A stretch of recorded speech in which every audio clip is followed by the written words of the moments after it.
เกี่ยวไข่พี่น้องนี่ไปทำบุญ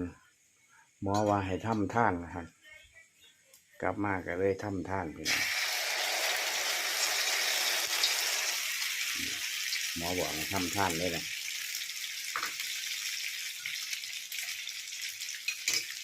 กลับมาบ้านทำท่านเลยครับ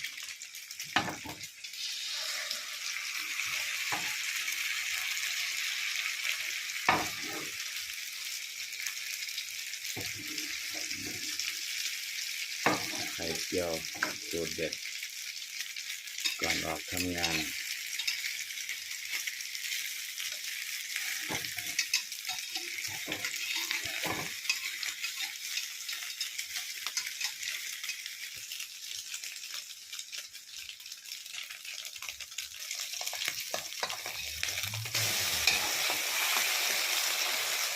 ไหน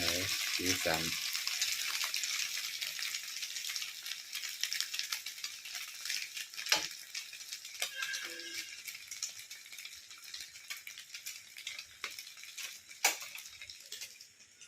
สวัสดีค่ะ